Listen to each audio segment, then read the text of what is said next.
مقام یہی ہے. اب دیکھیے حضور غوث اعظم رحمۃ اللہ تعالی علیہ ایک مسجد میں اپنی مسجد میں آ رہے ہیں, اپنے نالین شریف اتارتے ہیں, اپنی چپلیں اتارتے ہیں اور خلاف معمول ایک کام کرتے ہیں, چپل اتار کر ہوا میں پھینک دی اور ایسے پھینکی کہ کسی کو مارنے کا انداز ہو. اللہ اکبر, اللہ. بڑا عجیب و غریب معاملہ تھا. مریدین دیکھ رہے ہیں, حیران ہیں کہ پیر صاحب نے آج یہ کیا معاملہ کیا ہے. لیکن خیر بات گزر گئی. ایک ماہ گزرتا ہے, پورا ایک مہینہ گزر جاتا ہے, ایک قافلہ آتا ہے اور وہ غوث اعظم رحمۃ اللہ تعالی علیہ کی وہی چپل اس قافلے کا سردار اپنے سر پر رکھ کر لا رہا ہے. واہ واہ واہ. مریدین پوچھتے ہیں کہ یہ چپل تو غوث اعظم نے ایک ماہ پہلے پھینکی تھی. کہتے ہیں کہ ہم راستے میں تھے, ہم نے دیکھا کہ ڈاکو آ گئے ہیں, وہ ہم پر حملہ آور ہوئے اور ہمارے قافلے کو لوٹنے لگے. تو ہمارے قافلے میں سے کسی ایک شخص نے پکارا, یا شیخ عبد القادر جیلانی شیخ اللہ, غوث اعظم ہماری مدد فرمائیے. بس اسی وقت غوث اعظم رحمۃ اللہ تعالی علیہ کی یہ نالین ہم تک پہنچی اور عاشقوں کو چھوڑ کر ڈاکوؤں کو مارا کرتی تھی. اس نے ڈاکوؤں کو مار مار کے وہاں سے بھگا دیا اور ہم بچ گئے. ہمارا قصد کیونکہ غوث اعظم کی بارگاہ میں آنے کا تھا, تو ہم نے سوچا کہ یہ نالین بھی وہیں لے جائیں اور انہیں سے جا کر پوچھ لیں گے کہ یہ کیا معاملہ ہے. تو غوث اعظم رحمۃ اللہ تعالی علیہ کے دربار کے مریدوں نے یہ بتایا کہ یہ وہی نالین ہے جو حضور غوث پاک رحمۃ اللہ تعالی علیہ نے 1 سال قبل آپ لوگوں کی طرف روانہ فرمائی. اللہ اکبر, اللہ اکبر. لیکن یہاں پہ تو خود میں کسی کی کیا بات ہے, ہم سے بڑا بریلوی کون رہا ہے؟ کیوں جی؟ صحیح. میں 2002 میں عمرے پہ گیا ہوں, میں 15 دن رہا ہوں, میں نے ایک نماز کسی سعودیہ کے امام کے پیچھے نہیں پڑھی. ٹھیک ہے, ظاہر ہے جی اس پہ پریشانی لی کون سی بات ہے. جب ہم ان کو مسلمان ہی نہیں سمجھتے تو ہم نماز کیوں پڑھیں؟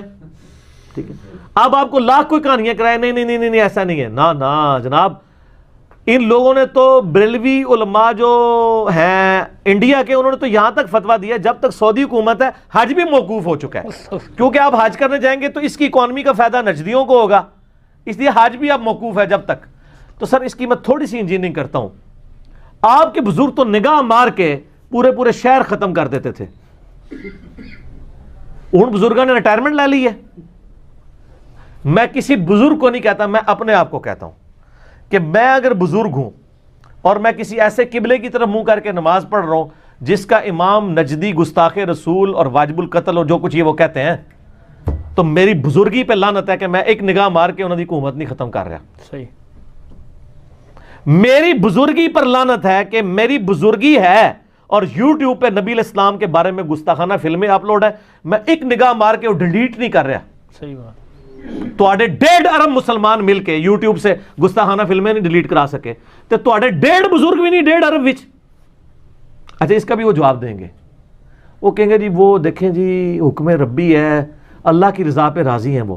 اچھا اللہ کی یہ رضا ہے کہ گستاخیاں ہو نا, پرانیاں گلاں پرانے بانے. ہوں بھائی انجینئرنگ دا دور ہے, یہ انجینئرنگ میں کراں گا. آپ لوگ تو پبلک کو یہ کہہ رہے ہیں جی امام مالک کا قول ہے کہ جی اگر کوئی گستاخ زندہ ہے تو پوری امت کو ہی مر جانا چاہیے.